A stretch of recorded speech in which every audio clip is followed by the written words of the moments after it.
Hey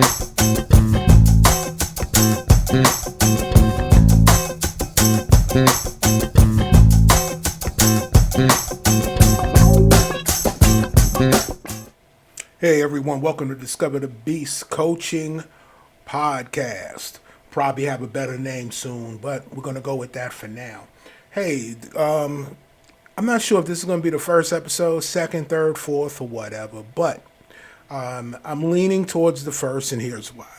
I want to tell you what you can expect. I decided to do this after it being recommended to me many times over a long period of time. And the reason I decided to do this is because I people don't read anymore too much. We're sort of conditioned to listen, and we're conditioned to watch. So between YouTube and this is only audio for the most part. Hopefully I'll have a little bit of a difference thing going on here. However, if you do want to read, if you do want to do some actual online coaching courses, we do have that on our website. So definitely hit it and let me know what you think, and we can go from there. So the way this is going to work in my mind right now is that the beginning of every episode, I'm going to chit chat about a topic. Today's topic is going to be luggage. Carry on luggage. Okay. And that may go on as long as I ramble. And then I have something else lined up. And what that's going to be is other coaches. All right. I'm fortunate. I know a number of different coaches, and we're all young coaches, and maybe not in age, but in experience. So we're bringing something a little new to the table. And the biggest thing is maybe the wonderment of it, more so than our track record in it. Everyone that you'll hear on this podcast will be coaches that have experience professionally as coaches anywhere from a year to 5-10 years. In a few cases, probably more than that. But the majority are going to be relatively new coaches, sort of like myself. I've only been a coach for a couple of years now, and but I think that I knew I wanted diversity on this show. I didn't want it to only be about me and what I think and my methods and my style and all those things. I wanted it to be sort of inclusive, so anybody who is listening or watching hears a different voice, and because we never know what is going to trigger us. It could be one of my first guests is going to be Liberty Care, and she brings a unique voice, a unique perspective, and a unique coaching niche.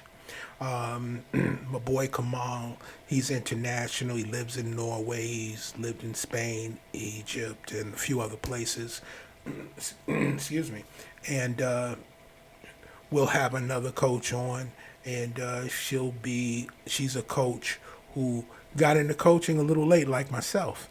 And but man, the passion is strong with that one. So I want to bring diversity. If you take the time to listen, I want you to get something out of it.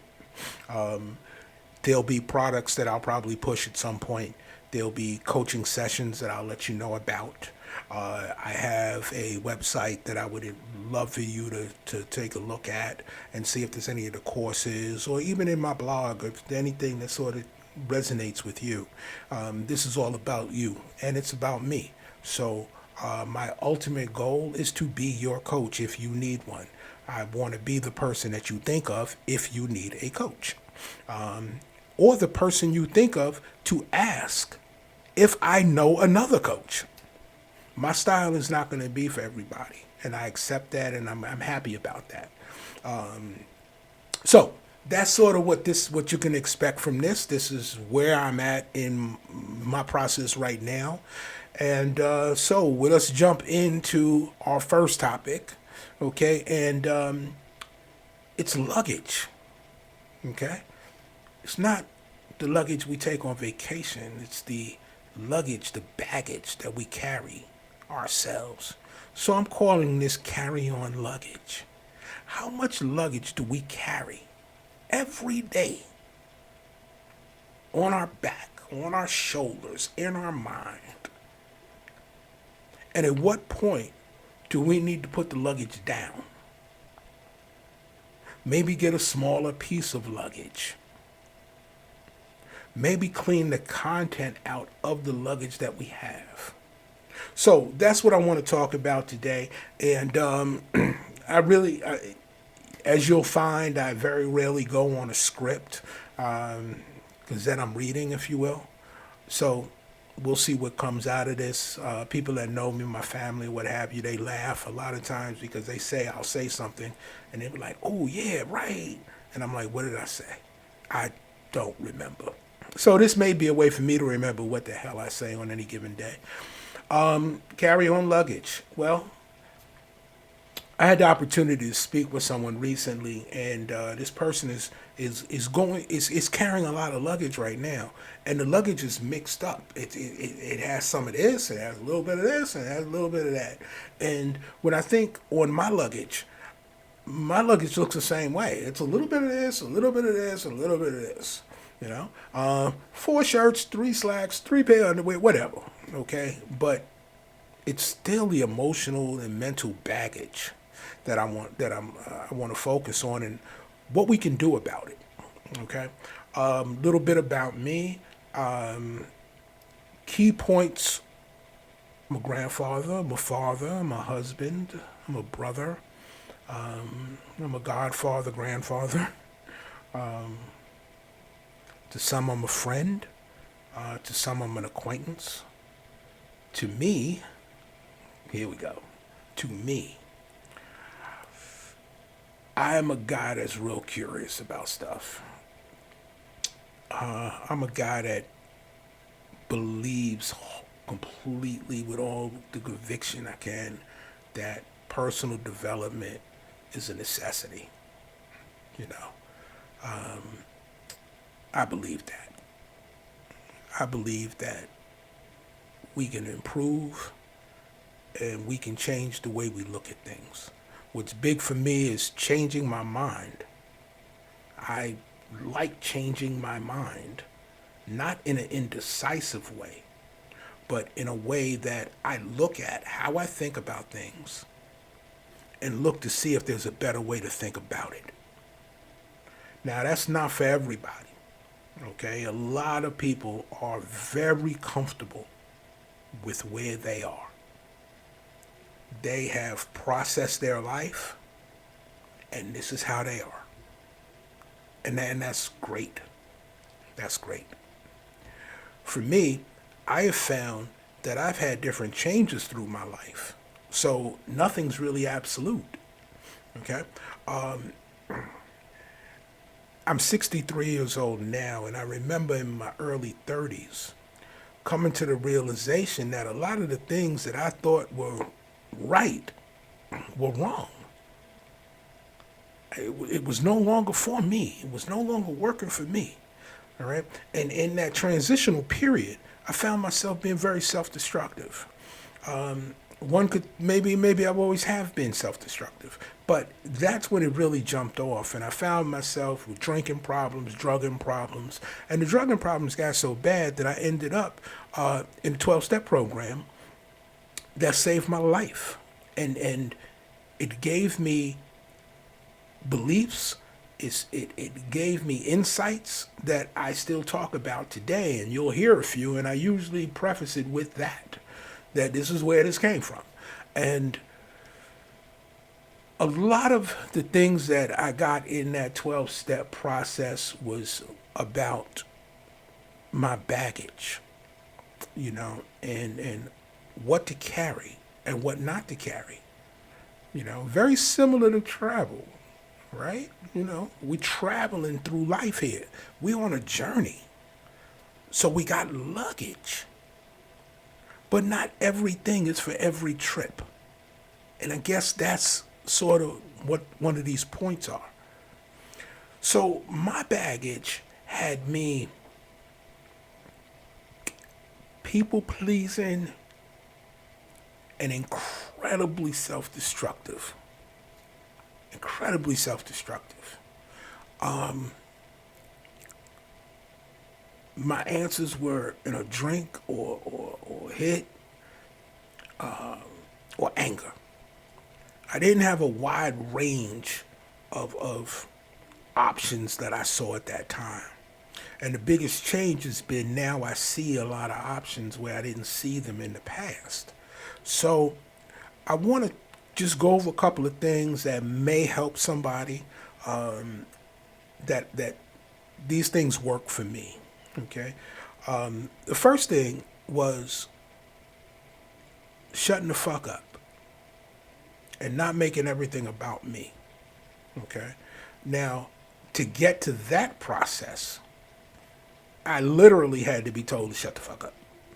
Literally in a meeting, either at the end or after I shared it, like the first meeting I went to, you know, and if anybody who's listening is familiar with 12 steps, at the end of a person sharing, they say thanks for sharing, and for some they say keep coming back, and I got a lot of keep coming back. Another time I shared early, and I was told from by somebody who ultimately came very close to me.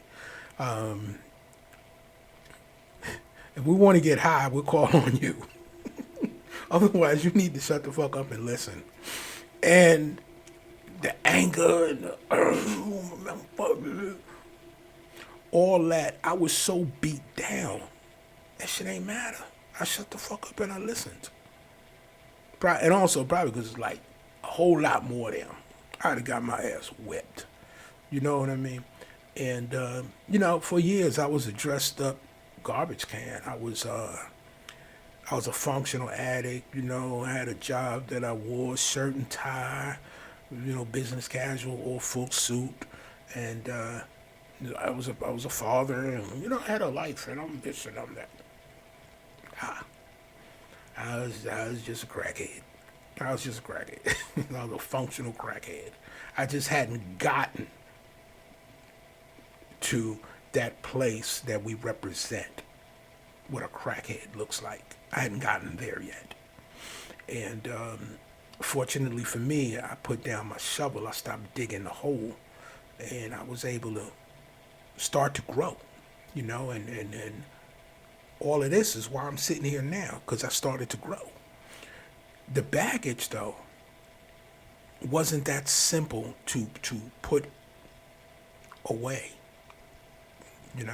I had to learn what was mine and what was not mine. I had to learn how to look at things a different way than the way I was looking at it.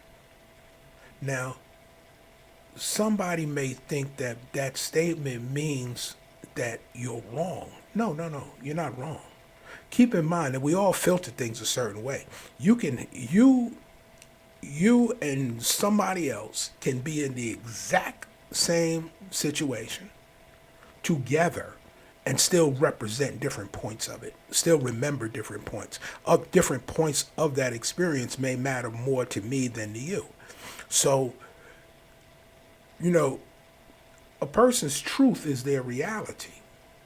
So if you believe that people are harming you, then that's your truth. Okay? But you can change your truth by changing how you look at it. You change your mind. So with carrying baggage,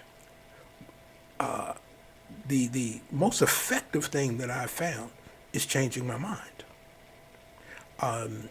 Part of that is is being mindful of how I look at something, how I'm receiving it. There's similarities and differences, and there's a lot of different things we can do. But at the end of it all, we simply, it's imperative that we change how we look at something. If something is hurting us, if something is harming us mentally and emotionally, let's try to change how we look at it. We've all tried changing somebody else. We've all tried changing environments. We've all tried changing friends. Go through breakups, we go through makeups, we go through new jobs. We leave one job because we don't like that. Then we go to another job, and lo and behold, 2 years later, we don't like that. And the one common thing in all these is us, you know? So, by when I learned to change my mind, I changed my life. So if you're dealing with emotional baggage, mental baggage, first understand the fact that you brought the baggage. This is your baggage. This nobody jumped in your suitcase. You invited them in. You invited the situation in by your choices. Now, you can have the emotional baggage of guilt and unforgiveness to yourself for doing that, or you can look at it like, oh wow, damn, I remember when I loved that shirt. Now that shirt don't fit no more. Okay, I said shirt, but you could just say shit. I used to like doing that shit. That shit don't fit no more. It's the same, sort of same thing. All right? We wear clothes, we change our outfits. You know, what you wore 20 years ago is probably not what you're wearing today. And I'm talking about it from a style perspective. So, why not do the same on the inside? People spend money on the outside all the time. That's what a mall is for. But we don't want to really spend time or money on the inside because we sort of feel like we're right. But the same way your mind can change on style, on entertainment, it can change on how you look at yourself and how you allow what comes, all the stimulus we have, what we see, what we hear, what we feel, to put you in a less resourceful state. I'm not going to say a negative state. I'm not going to say a bad state. I'm just going to say less resourceful. Okay? Because if you're dealing with self-doubt, then maybe you just need to deal with have more confidence. And it could be just as simple as changing a suit color, haircut. But it does require you to want to do it. So do it. What the hell? What the hell? Nobody knows.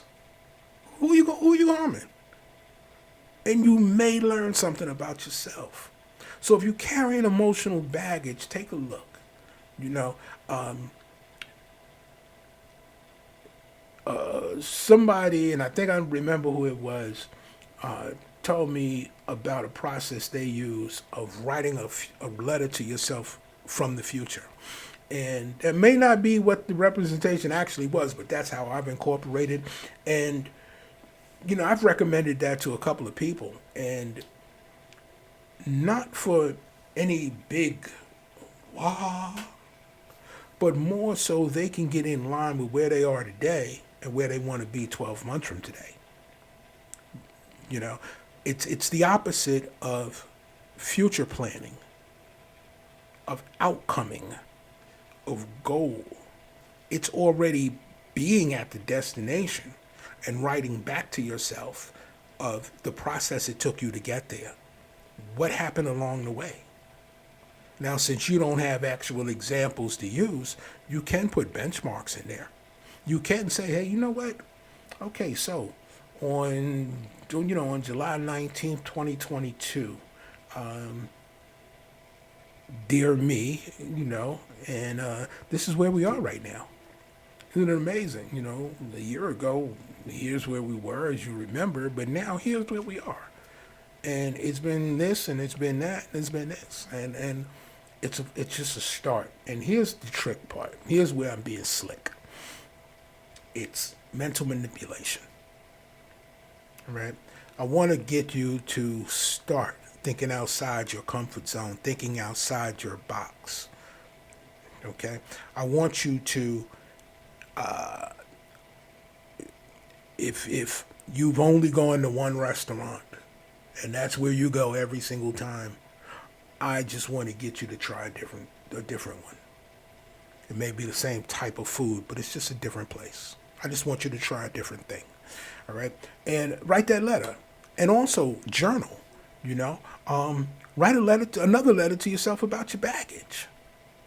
But what I want you to do is take it from here and actually put it down where you can read it, where you physically write it, where you speak it into a recorder, you tape it, whatever.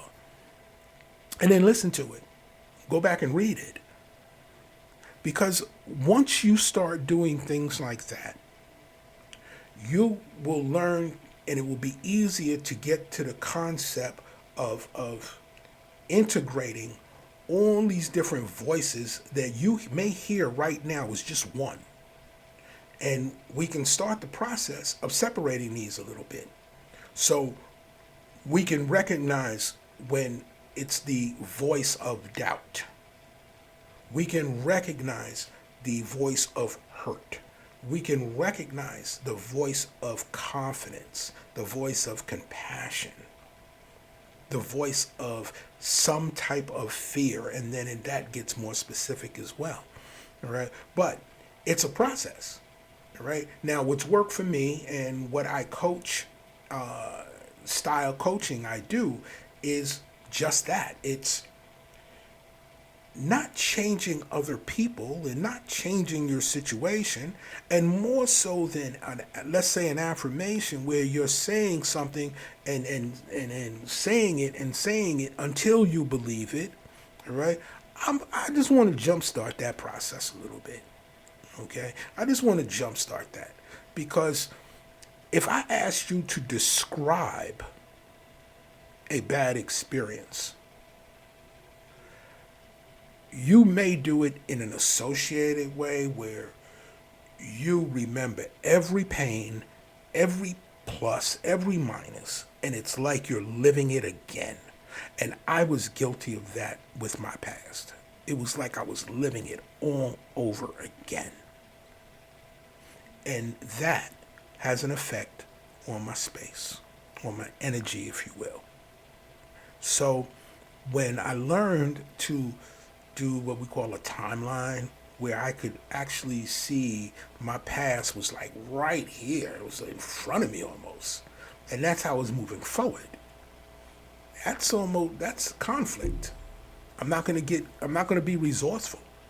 I'm not gonna walk with confidence.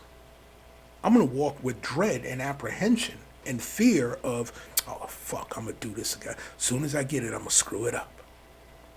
So learning how to take your past, and for me, I put it in a file box. Like, oh yeah, when I was 14 I did this, and then I did this, then I did this, then I did this, then I did this, then I did this, and this is this, this is this. And the weirdest thing was that it didn't feel as emotionally charged. It was very much like bullet points, if you will, And what I was surprised at is how permanent that became. I went from being a person that my wife, when we first got involved and met and dated and subsequently married, she used to say, "Man, you're hard on yourself." And other people have been telling me that. So when you hear something, if more than one or two, three, four people tell you the same thing, it's probably accurate. Fuck what you want to think of what I thought. Nah, that's probably accurate. Wouldn't that many people be saying the same damn thing and they don't even know each other per se? So timelining is that process. Now, before I learned timelines, I still moved forward, but it was harder. It was still I would still in my mind think about the past a lot. But I stopped talking bad about myself to other people. I still talked bad about myself to myself though. And it wasn't until I got really decent with timelining that I was able to put all that in perspective. You know, forgive myself for what it's worth, forgive others, you know, um, which I'm not really about that because 99% of the shit that happens to us in life is self-inflicted. And nobody's ever done anything to me that I didn't give them permission to do. So I really don't blame them, you know. Um, but damn, do I blame myself. So all of that started playing a part as well. And that has helped a ton with the amount of baggage that I carry. You know, so now the baggage, you know, it's lightweight. I got lightweight baggage right now. You know, I've forgiven myself, and I look forward to moving forward. You know, the past is bullet points. It's a card in the catalog. It's a card in the file card cabinet. It's just that. It's whatever your baggage is. You got good baggage. You got bad baggage. Okay. Discover the beast. I call them beasts. You have good beasts and you have bad beasts. If you're carrying around those beasts that take away your motivation, take away your confidence, give you a hard time sleeping at night, those are the beasts that we need to address. And that's the baggage that you need to address. So, you know, give it a shot. Give it a shot. Try some journaling, you know, ask yourself questions, all right? And listen to your parts. Listen to those individual voices. See if you can separate them. Now, I wouldn't be doing my job if I didn't offer my services to you to do just that. So, if you're interested, reach out. Charles Mann, Discover the Beast Coaching. You can email me at charles@discoverthebeastcoaching.com. And we can go from there. I'm going to go ahead and put something on the end of this and check out my website, check out my blog, listen for future broadcasts. And as always, peace.